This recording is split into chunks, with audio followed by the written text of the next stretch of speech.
Some killers don't stop when the prison cell door slams shut. They adapt.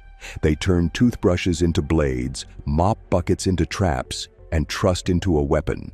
Inside, there are no locked doors, just delays. And for these 5 men, every delay was time to plan the perfect kill. This is the story of ruthless killers who killed their inmates in their prison cell. Before I show you how they turned prison walls into hunting grounds, tell me where you're watching from and what time it is right now. And please subscribe to channel, because in these stories, the safest place in the prison was never the cell.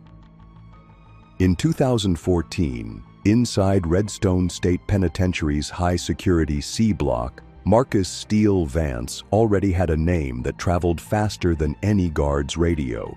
He was the kind of inmate who didn't need to shout to be heard. A single glance over his shoulder could clear a hallway. Serving a life sentence for armed robbery and a double homicide, Marcus had nothing to lose, and everyone knew it. His target wasn't random. Troy Wallace had just been transferred from another facility after testifying in a gang-related case, which meant one thing inside: snitch. That label was a death sentence, and Marcus saw Troy as his chance to earn favor with leaders of the same gang Troy had betrayed. The lure started with fake kindness. Marcus offered him protection, told him he could make the threat stop if Troy stuck close, and did small favors, passing notes, trading commissary, moving cigarettes through the block. Over the next few weeks, Marcus played the role of a watchful big brother. He sat with Troy in the chow hall, walked with him in the yard, even pulled him into card games during rec time, slowly isolating him from anyone who might warn him. What Troy didn't realize was that Marcus was maneuvering for one specific day, when they'd both be assigned to the prison laundry detail, a space with fewer cameras, fewer guards, and plenty of tools to turn into weapons. That Thursday morning, Marcus volunteered for the early shift. He told Troy they'd use the quiet to handle a problem with another inmate before the block woke up. The second Troy stepped into the far corner near the industrial dryers, Marcus made his move. His weapon was a shank made from a flattened strip of metal shelving, sharpened against the concrete floor until it could slice fabric. In one smooth motion, he closed the distance, trapping Troy between the dryer and the wall, and drove the blade forward again and again, chest, neck, shoulder, quick enough that the noise of the machines masked the sound. Troy gasped, tried to shout, but Marcus shoved him down before he could call for help. Blood spread across the laundry tiles as Marcus yanked a pile of sheets from a cart, covering the body and pushing it out of sight behind a stack of carts. In the hum of the machines, with steam clouding the air, it looked like nothing more than laundry waiting to be processed. By the time the next inmate crew came in, Marcus planned to be back in his cell, the shank hidden, his alibi in place. But inside a prison, even the cleanest kills have cracks, and Marcus had just left one that would turn the whole block against him. When the next laundry crew arrived just after noon, the first sign something was wrong wasn't the body. It was the smell. Metallic, sharp, and unmistakable to anyone who'd been inside long enough. The guard supervising the shift, Officer Delaney, waved off the inmates at first, thinking it was just a backed-up drain. But when one of them pulled a cart to the side, a folded bed sheet slid off and revealed a glimpse of skin. Troy Wallace was curled on his side, eyes open, mouth slightly parted, a dark pool beneath him spreading into the fabric. The prison went into immediate lockdown. Every inmate in C block was strip-searched and their cells torn apart. Marcus stayed calm, leaning against the wall as officers ripped through his bunk and flipped his mattress, making sure not to look at the vent in the corner, where he'd hidden the shank wrapped in duct tape and stuffed behind a layer of insulation. But prisons have a way of whispering. Word about Troy's death traveled faster than the guards could move, and by evening, Two inmates from the kitchen told investigators they'd seen Marcus and Troy leave the chow hall together that morning, heading toward the laundry wing. Another inmate, a known rival of Marcus, dropped the biggest detail. Marcus had been sharpening something in his cell for weeks, scraping metal against concrete late at night. That was enough to justify a deeper search. Officers pulled the vent panel and found the shank, still stained, its improvised handle wrapped in torn t-shirt strips for grip. In the forensics lab, blood on the blade matched Troy's DNA. But the real crack in Marcus's plan came from the surveillance review. While the laundry corner where the murder happened was just out of camera range, one hallway cam caught Marcus and Troy entering together, but only Marcus coming out minutes later, wiping his hands on a rag. When interrogated, Marcus denied everything, claiming Troy had gone off to meet someone else. But inside, the balance had already shifted. Without protection from the outside gang leaders, who saw Troy's death as sloppy and unnecessary heat, Marcus was fair game. He was moved to solitary for his own safety, but the court still added another life sentence for murder in custody, making him eligible for parole exactly never. Inside Redstone, his name stopped meaning power. It became a warning. Even the most careful plan inside a prison can collapse under the weight of its own walls. Marcus's downfall showed that inside prison, even the smallest slip could unravel the cleanest kill. But the next man didn't care about mistakes, because he didn't leave any witnesses alive to talk. Where Marcus relied on manipulation, this one relied on fear, and the way he used it made the walls themselves feel like they were closing in. In 2009, at Rikers Island, Darren "Ghost" Malone earned his nickname long before his first prison murder. He moved through the blocks like smoke, quiet, unnoticed, and gone before anyone could place him. Ghost wasn't the loud, intimidating type. He didn't shout or posture in the yard. Instead, he was the inmate who could make a debt disappear, or make the debtor disappear. He'd been inside for armed robbery and aggravated assault, but prison didn't slow him down. It just gave him a smaller, easier hunting ground. His motive for killing came down to something that meant more than money inside: control. When a new arrival named Kyle Dempsey refused to hand over a smuggled burner phone, Ghost decided the man's refusal wasn't just defiance, it was a challenge to his reputation. In prison hierarchy, that couldn't stand. He started the setup by offering Kyle work in the kitchen, promising better meals and a cut of contraband cigarettes in exchange for help during late-night cleanup shifts. It sounded like a favor. It was actually a trap. Ghost had bribed another inmate worker to call in sick, leaving just the two of them assigned to clean the deep storage pantry. A room with no cameras, only one door, and shelves heavy enough to muffle anything. He prepared his weapon in plain sight days earlier, a tightly rolled length of sheet wrapped around a padlock, hidden in the pocket of his kitchen apron. No one questioned an apron bulging with tools. That night, as the noise of the evening meal cleanup echoed in the main hall, Ghost led Kyle into the pantry under the pretense of showing him where the good stuff was hidden. As soon as Kyle stepped past the doorway, Ghost closed it behind him, sliding the metal latch quietly into place. The room was dim, lit only by a single buzzing bulb. Ghost stepped up close, speaking low, not to threaten, but to make Kyle lean in to hear. That's when the first swing landed. The padlock swung hard and fast, cracked against the side of Kyle's skull with a dull, wet thud. Kyle staggered, reaching for the shelf to steady himself, but Ghost didn't let up. He swung again, then again, each blow aimed at the temple, each one accompanied by the short grunt of someone working, not raging. Within seconds, Kyle was on his knees, blood pooling on the floor, his hands weakly raised in defense. Ghost wrapped the sheet around Kyle's throat from behind, pulling tight until his struggling slowed, then stopped. The pantry smelled of bleach and copper, and the only sound was Ghost's breathing.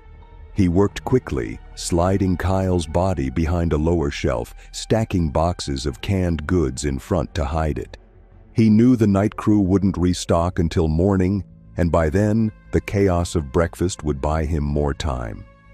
He wiped down the floor with bleach, tossed the sheet and padlock into a trash bin bound for incineration, and stepped back into the kitchen like nothing had happened.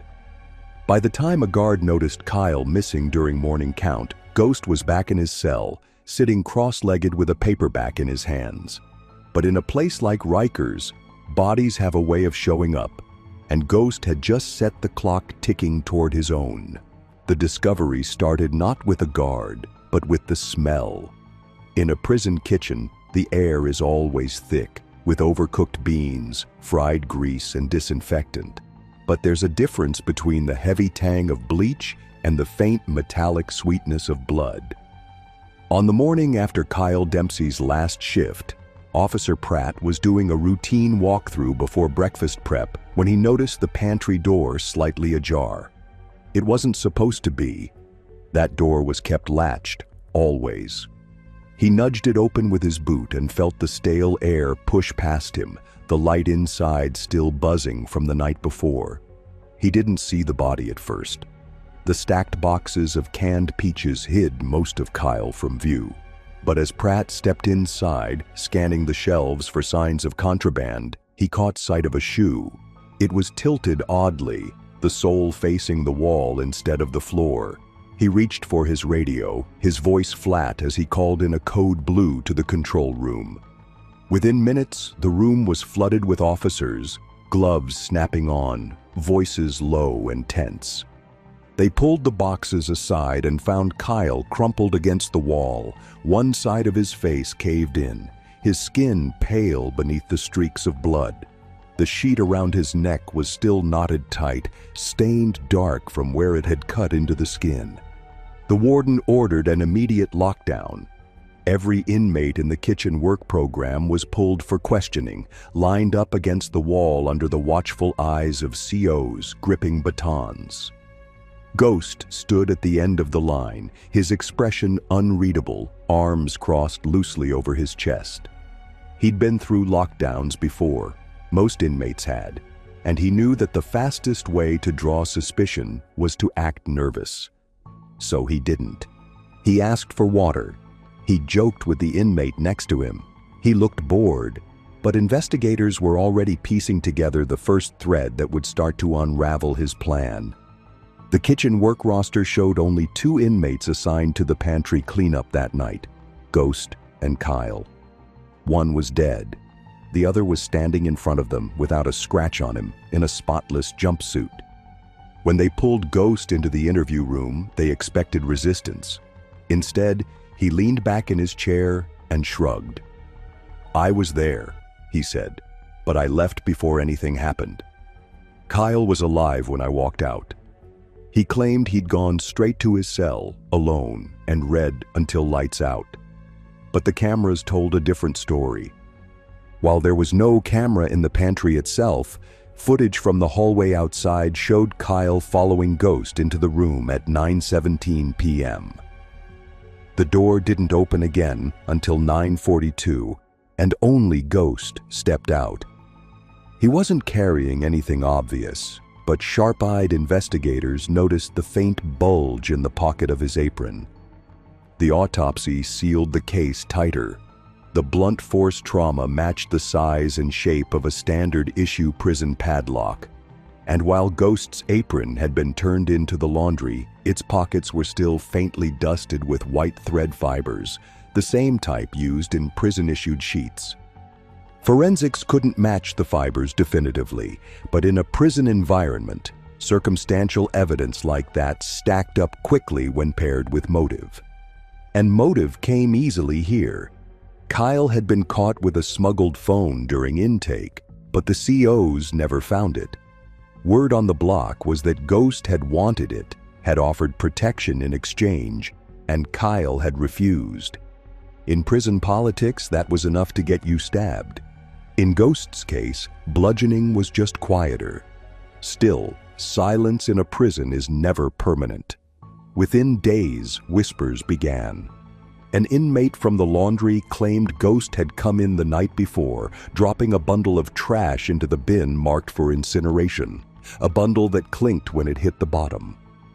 Another swore he'd overheard Ghost in the yard 2 days earlier, talking about handling business in the kitchen if things didn't go his way.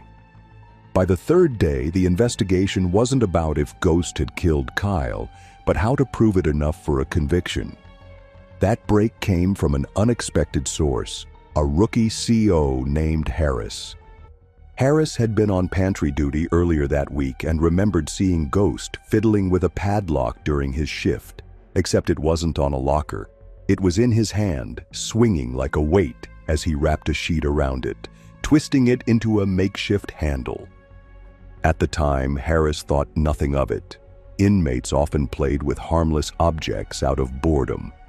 But now, with Kyle dead and the weapon type matching perfectly, Harris's memory turned into testimony.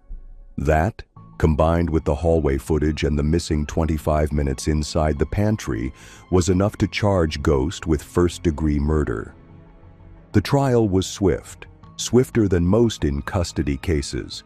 Inmates rarely have the resources for long defenses, and Ghost wasn't the type to beg for deals. He maintained a flat, almost amused demeanor throughout, even as the jury returned a guilty verdict.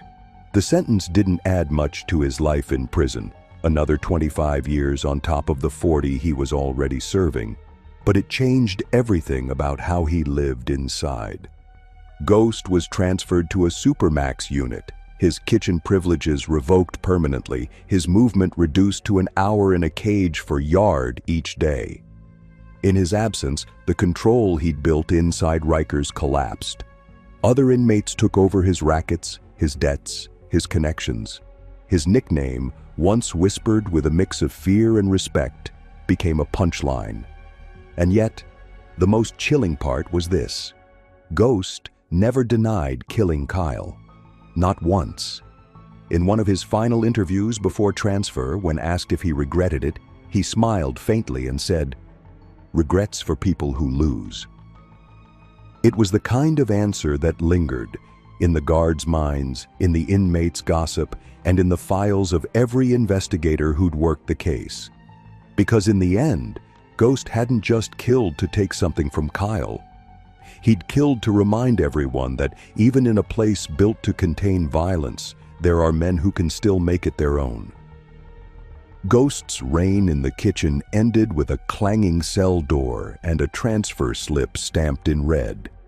But in another prison, hundreds of miles away, a different kind of predator was at work, one who didn't need the cover of night or an empty pantry. His kills happened in the open, during daylight recreation, with dozens of witnesses close enough to hear the last breath, and still powerless to stop it.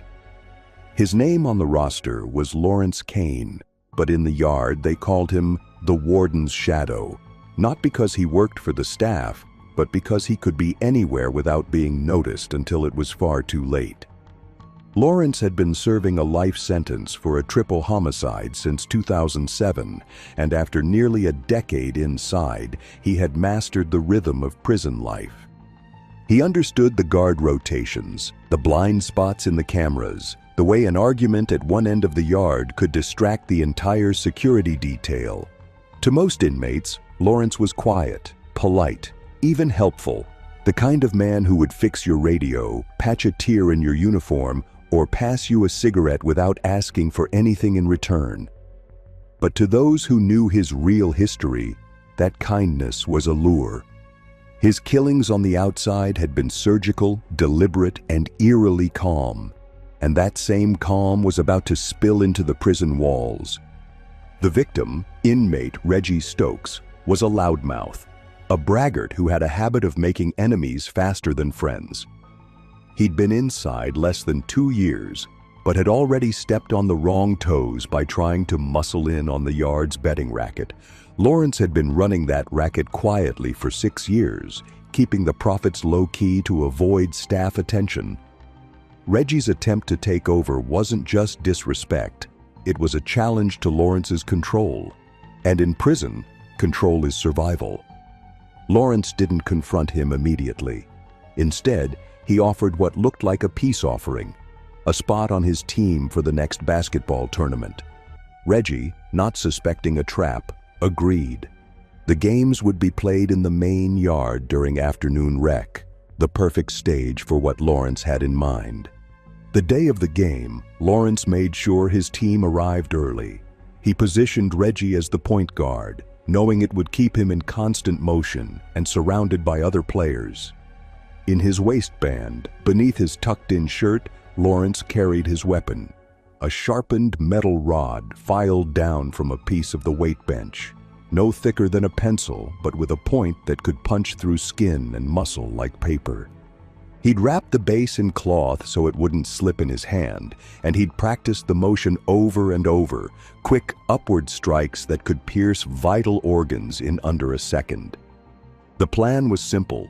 During a rebound scuffle under the net, he would strike twice, fast and deep, then step back as the crowd surged around the ball. At 2:47 p.m. it happened. The ball bounced off the rim and both men went for it. As Reggie leaned forward, reaching for the rebound, Lawrence's right hand slipped under his shirt, drew the rod, and drove it up under Reggie's ribcage. The first thrust went into the liver. The second, angled slightly higher, punctured the lung. It was done in less than 3 seconds. Reggie gasped, dropped the ball, and staggered back, clutching his side. Lawrence stepped away, tossing the rod into the shadow under the bleachers where another inmate, paid weeks in advance, kicked it into a drain. Reggie collapsed moments later. The yard sirens wailed, guards rushed in, and the inmates froze in place. To anyone watching closely, it looked like Reggie had taken a bad hit to the ribs during the game. Lawrence knelt beside him, shouting for help, even pressing his hands to the wound as if trying to stop the bleeding. His face was a mask of concern, his voice urgent but controlled. Paramedics were called, but by the time they reached the infirmary, Reggie was gone. The death was initially ruled suspicious, but not definitively a homicide.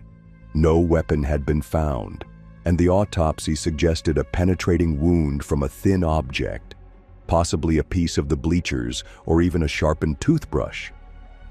Lawrence knew that in prison, the first 24 hours after a killing are the most dangerous for the killer. Rumors fly, alliances shift, and the wrong word in the wrong ear can put you in solitary for months. So he moved fast. That night, he approached 3 key inmates who might have seen too much and offered them contraband in exchange for silence, cigarettes, extra food, and in one case, a smuggled phone battery.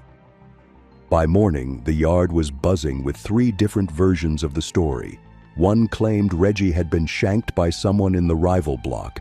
Another said he'd fallen on a broken bench. A third insisted it was an accident during the game. Lawrence let the confusion spread like wildfire. But in a place where everyone talks, someone always talks to the wrong person. A week later, an inmate from laundry detail quietly told a guard he'd seen Lawrence wipe something down under the bleachers right after the incident. The guards checked the drain and found traces of dried blood on the grate. Not enough for a full DNA match, but enough to reopen the case with Lawrence as the prime suspect. They pulled him into interrogation, but he sat there, calm and patient, answering only with short, vague statements. No confession, no slip-up. Then came the break. A forensic sweep of the weight room revealed a missing bolt from one of the benches. A bolt that, when compared to the wound measurements from the autopsy, matched perfectly in diameter. And in Lawrence's cell, hidden inside the hollow leg of his bunk frame, they found a cloth-wrapped handle with traces of the same metal as the missing bolt. It wasn't the murder weapon itself, but it was close enough for the prosecutor to argue that Lawrence had the tools and opportunity to make it. Combined with the witness statement and his long-standing motive to protect his control over the betting racket, the jury didn't take long to convict. After the verdict came down, Lawrence Kaine didn't flinch. In fact, he seemed almost relieved, as if the months of suspicion, the whispers in the yard, and the constant watching from the guards had been more of a prison than his actual cell. But this conviction didn't come with a new trial or a chance at freedom. It came with a transfer order to the state's highest security unit, a place where movement was reduced to a crawl, and inmates were locked in their cells for 23 hours a day. There, Lawrence's reach would shrink, or at least that's what the administration thought. The truth was, Lawrence had never been the kind of predator who relied on wide-open spaces. His advantage was patience, and in a slow, suffocating place like the Supermax, patience was currency. Inside the new unit, Lawrence spent the first few weeks adapting to the routine. Meals slid through a slot, showers in handcuffs, and yard time in a caged pen the size of a parking spot. But while other inmates counted the days until release or transfer, Lawrence began studying the faces around him, especially the ones who came through the narrow window in his door. Guards, nurses, even the other prisoners during brief escort passes. That's when he noticed inmate Samuel "Bricks" Holloway, a man with a long record of cutting deals and trading information for favors from both staff and inmates. In prison, snitches like Bricks were both hated and strangely untouchable. Hated because they betrayed trust, untouchable because their whispers could ruin lives. For Lawrence, however, Bricks represented something else, a loose thread in a tightly woven fabric. And Lawrence had always been good at pulling threads until the whole thing came apart. Bricks's downfall started with a single gesture, Lawrence sliding his dinner tray toward the bars and telling Bricks to take the extra bread. Harmless, generous. Over the next month, Lawrence continued with small favors, trading dessert portions, passing along spare shampoo packets, and even slipping a few pieces of contraband candy through an unlocked cuff chain during yard escort. Each act was calculated, building an image of harmless camaraderie. What Bricks didn't realize was that Lawrence was also collecting information, overheard conversations, glimpses of written notes, the names of guards who favored Bricks's gossip. Then came the trigger. One morning during mail call, Lawrence received a letter from his sister. Inside was a simple message. "They're looking into your case again. Be careful." Lawrence knew immediately that Bricks had been talking, perhaps not directly to staff, but to someone who could carry words into dangerous places. In prison, loose lips weren't just an annoyance, they were a threat to survival. For Lawrence, this wasn't just about pride or power. This was about eliminating a risk before it could grow teeth. His weapon this time was far cruder than the sharpened rod he'd used in the yard. In the Supermax, opportunities to smuggle metal were rare, but patience and ingenuity could turn almost anything into a blade. Lawrence began breaking down his state-issued toothbrush, shaving the plastic handle against the concrete floor until it was thin and tapered.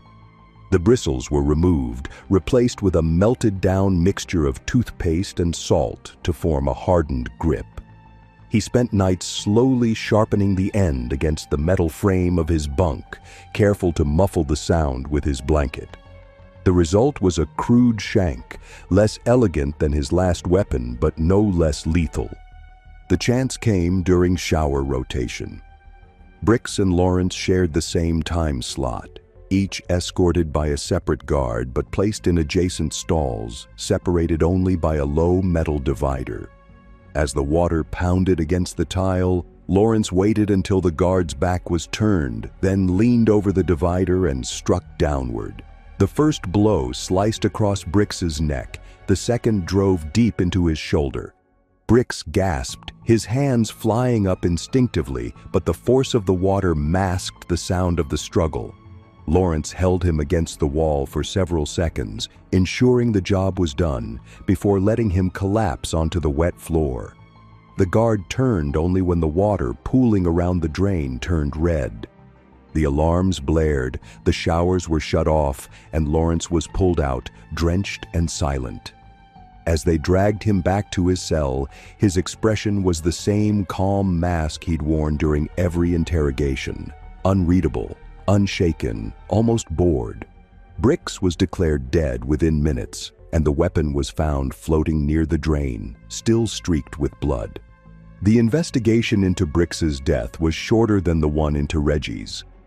The cameras caught Lawrence leaning over the divider, and the forensics matched the wounds to the toothbrush shank.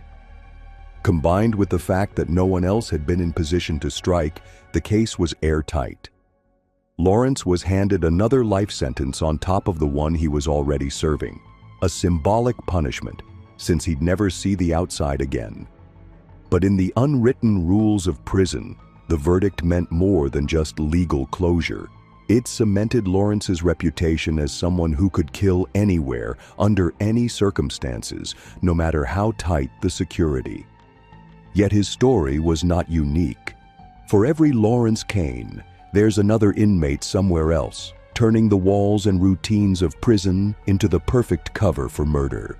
And in the next cell block over, during a different year but under the same suffocating air of constant suspicion, another man was sharpening his own weapon, a man whose kills wouldn't come from stealth or patience, but from sheer unstoppable force. The last killer used silence like a shiv, slipping past guards, striking where the cameras couldn't see. But in another block, there was no silence at all. Everyone heard his boots. Everyone felt his presence. And yet, when an inmate ended up bleeding out on the yard, no one stepped forward. Because when Caleb Ironhand Voss had you in his sights, it didn't matter if it was day, night, or broad daylight in front of 50 witnesses. You weren't walking away. Caleb Ironhand Voss was not the kind of predator you could ignore in prison. He wasn't the quiet shadow or the smiling manipulator. He was the storm that came straight down the corridor and didn't bother to hide. 6'4", broad shoulders, arms like steel beams, and a face that looked like it had been carved out of granite. Caleb didn't need to threaten people with words. His presence alone rearranged the air in a room. But what made him truly dangerous wasn't his size, it was his mindset. Caleb believed that prison was a battlefield, and every day was a new war. His targets weren't chosen at random. They were selected, studied, and taken out with the precision of someone who'd been killing long before he ever stepped through the gates.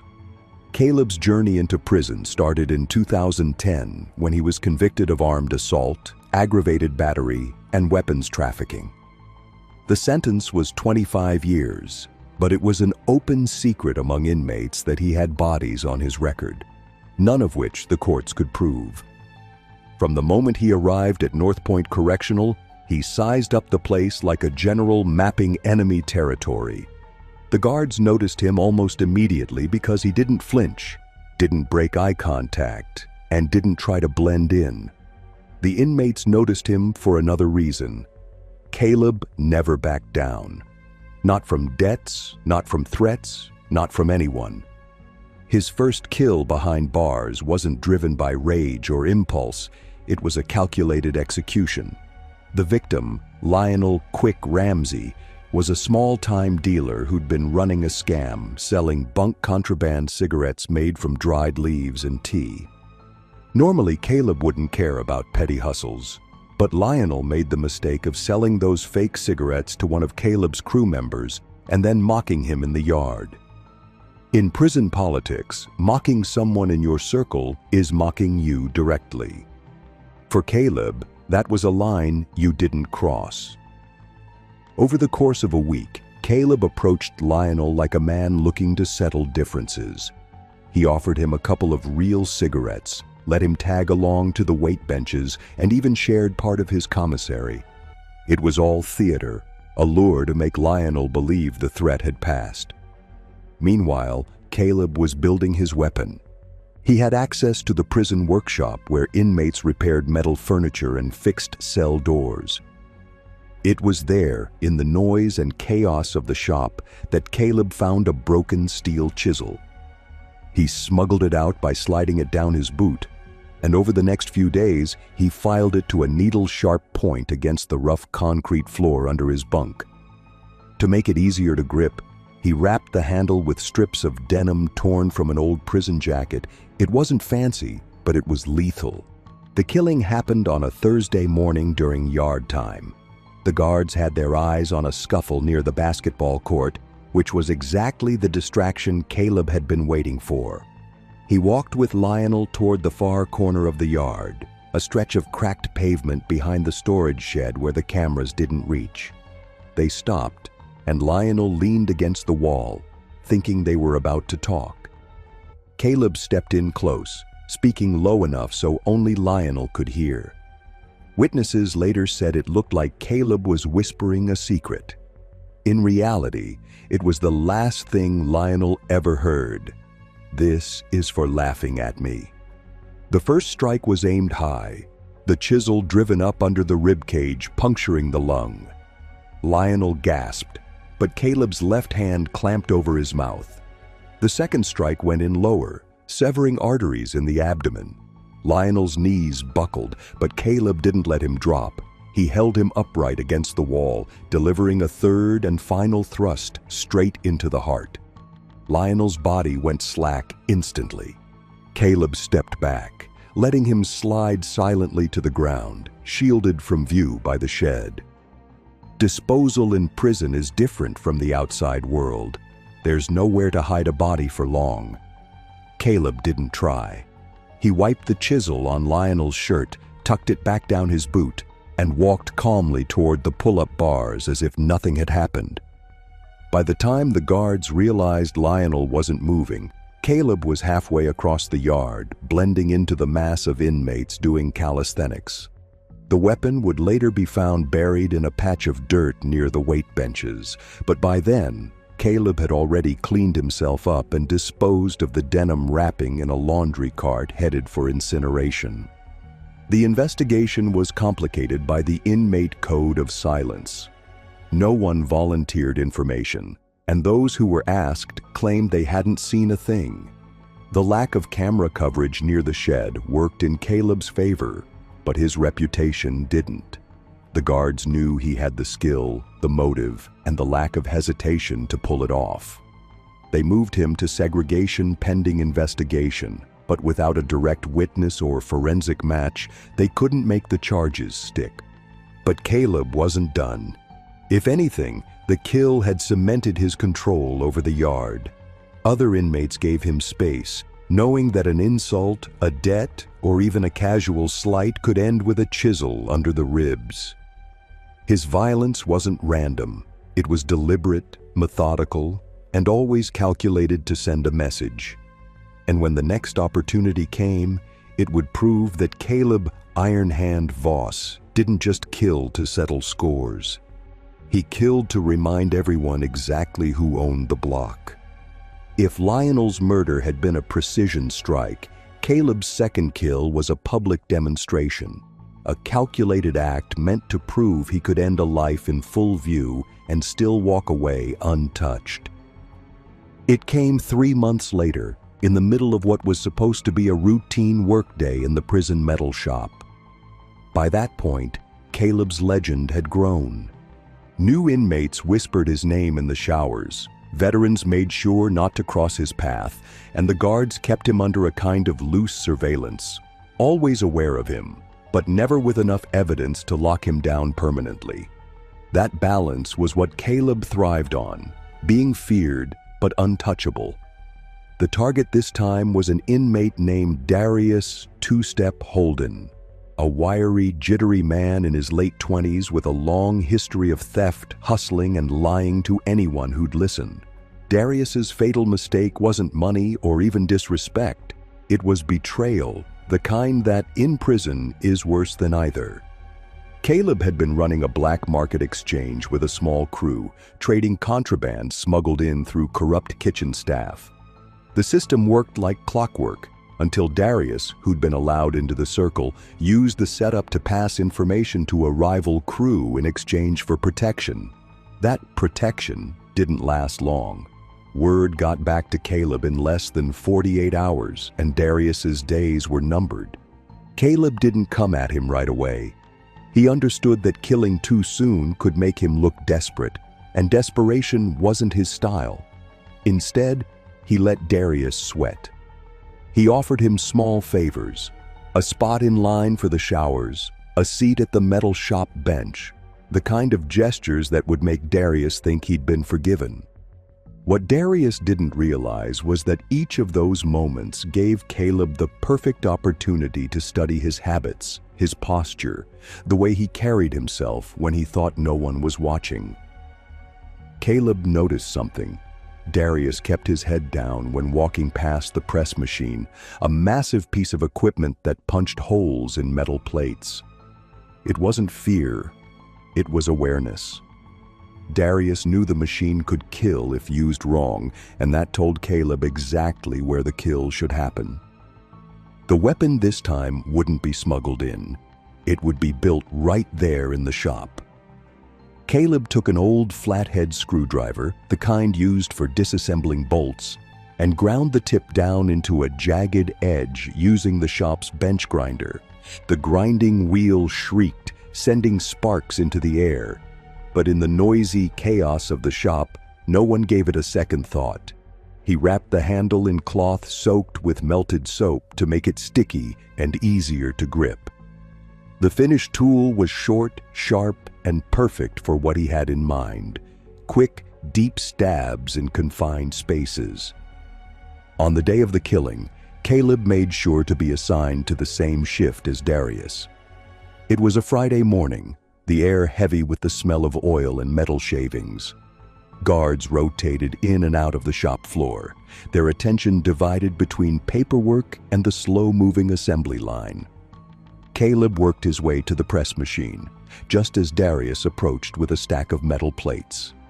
He waited until Darius was bent over, feeding the first plate into the machine.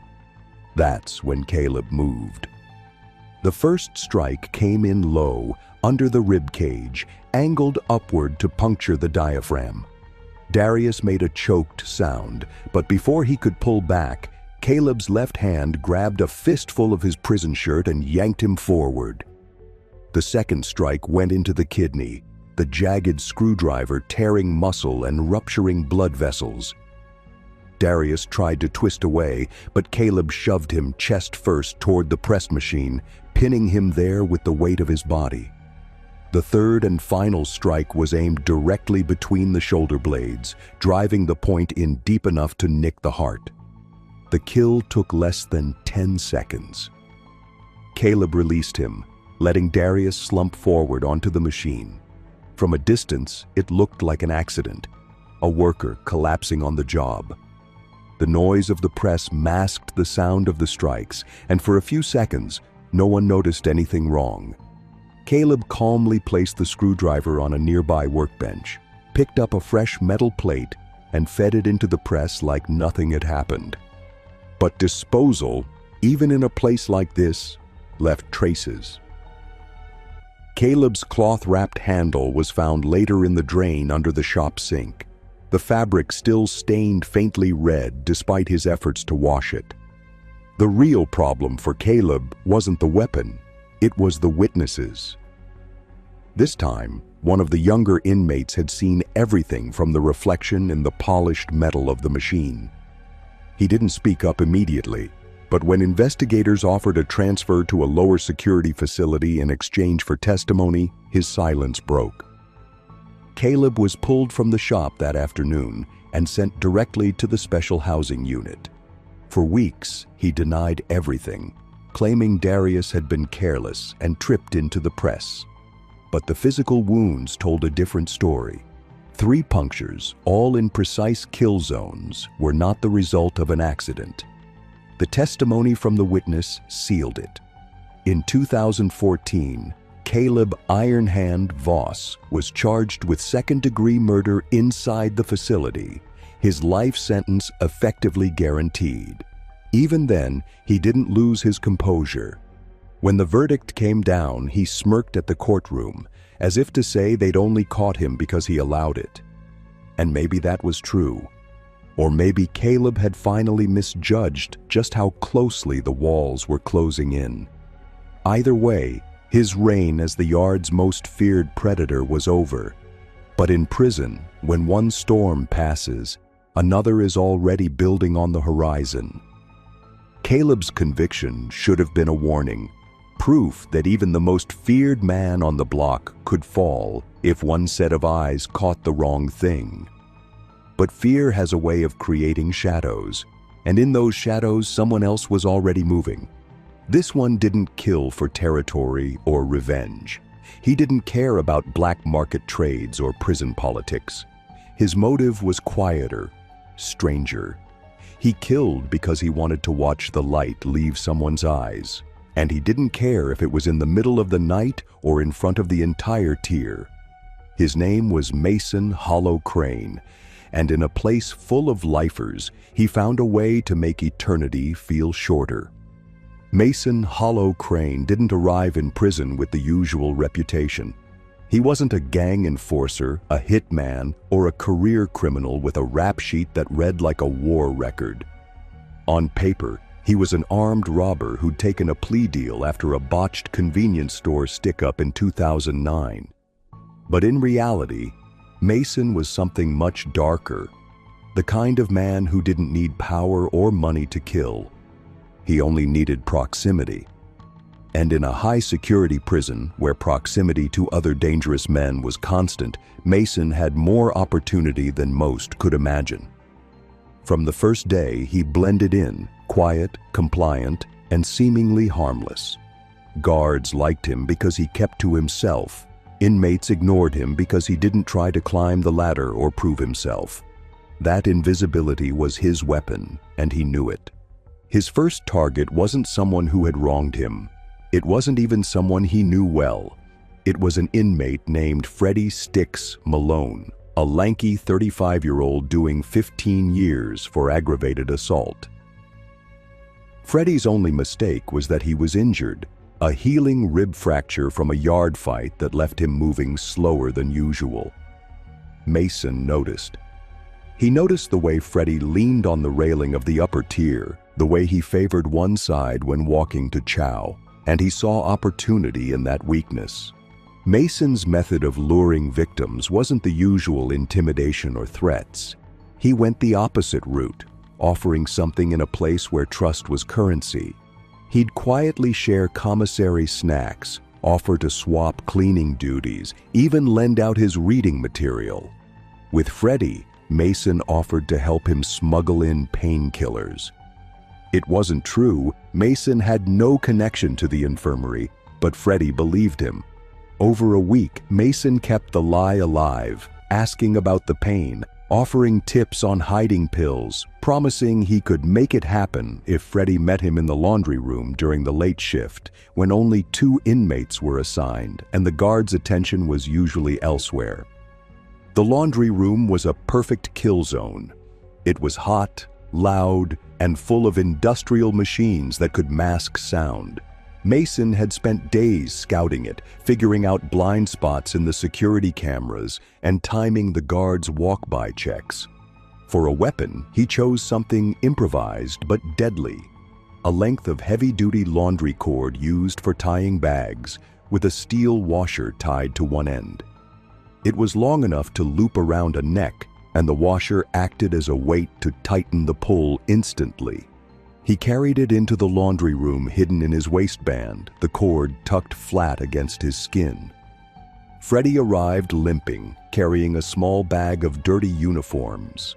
Mason greeted him casually, pointing to a corner near the dryers where the sound was loudest.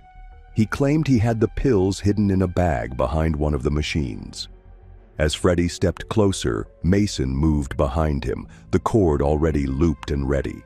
He tossed the washer over Freddie's head and yanked back hard, twisting the cord to keep it from slipping. The first pull crushed Freddy's windpipe, and the second twisted his head backward at an unnatural angle. Freddy clawed at the cord, but Mason kept his stance low, using his weight to keep the pressure tight. The struggle lasted under 30 seconds, but Mason held on for a full minute, just to be sure. When Freddy's body went limp, Mason dragged him behind a stack of laundry carts, out of sight from the main floor. Then came the disposal, and this was where Mason's cold precision showed. He stripped Freddy of his jumpsuit and stuffed the body into one of the large rolling carts lined with heavy fabric bags. On top, he piled uniforms slated for the industrial washer.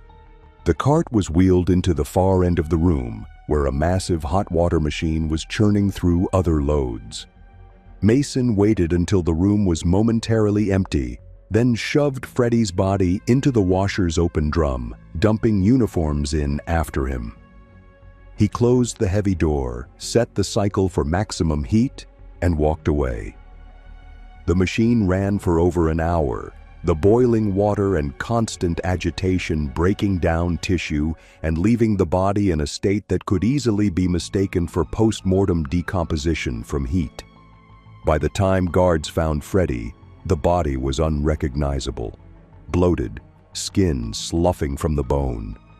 Officially, it looked like an accident, an injured inmate who somehow got trapped inside the washer. But in a place where nothing stayed secret, whispers began almost immediately.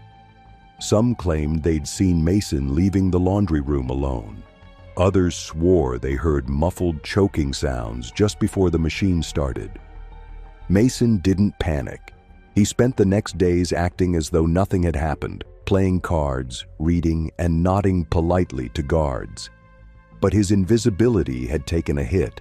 Freddy's death had been too strange, too precise to be random. The administration ordered tighter security in work areas, and certain inmates began watching Mason more closely. He didn't mind.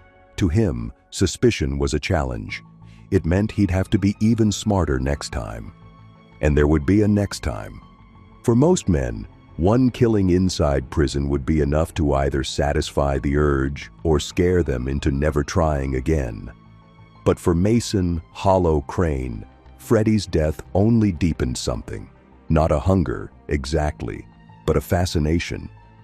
He replayed it in his head at night, not the struggle or the sight of the body, but the quiet afterward. That silence was his drug, and the prison was full of potential doses. His next target was chosen with the same detachment as someone picking a meal from a menu. It was Darren Cole, a 30-year-old serving life for a string of home invasions. Darren was arrogant, loud, and always bragging about how he ran contraband through the kitchen detail.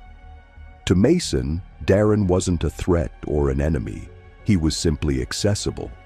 Mason spent weeks getting close without making it obvious. He didn't buddy up.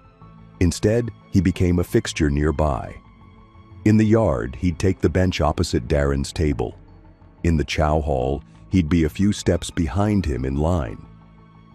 Eventually, Darren started talking to him.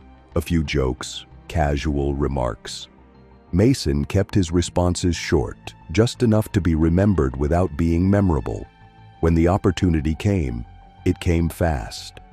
Darren complained about a shortage of space in the kitchen coolers and mentioned that the guards rarely checked the storage lockers at the far end of the food prep area. Mason feigned interest, claiming he had a stash of instant coffee he needed to hide, and that Darren's spot sounded perfect. Darren offered to show him after the dinner shift the next week. The kitchen was chaos after mealtime, but there were blind spots, areas between the massive industrial shelves and the old refrigeration units. Mason had already chosen his weapon, a long, sharpened metal skewer stolen from the prep station, thin enough to hide up his sleeve, but strong enough to pierce bone. He followed Darren into the back storage area, letting him lead the way to the lockers. The moment Darren bent down to unlatch one, Mason moved. He grabbed Darren by the hair with one hand, yanked his head back, and drove the skewer upward through the base of his skull, angling toward the brainstem. The strike was quick and surgical, learned not from military training or movies, but from months of quiet observation and a mind that cataloged weakness like a librarian sorts books. Darren's body jerked once, then collapsed. Mason dragged him into the narrow gap between a cooler and the wall, wedging the body upright so it looked like he was crouched to work on something. He wiped the skewer on a rag and slid it back into a stack of kitchen utensils. By the time the shift ended, Darren was missing, and it wasn't until the next morning that another inmate found him, cold and stiff, wedged in that same gap. The cause of death wasn't immediately obvious. There was no external bleeding, and the entry wound was small, hidden under the hairline. The coroner eventually found the puncture during the autopsy, but by then, the scene was too contaminated for solid forensic evidence. Still, Mason had made mistakes this time. A guard remembered seeing him and Darren leave the kitchen together. Another inmate recalled Mason returning alone, his shirt slightly damp near the cuff.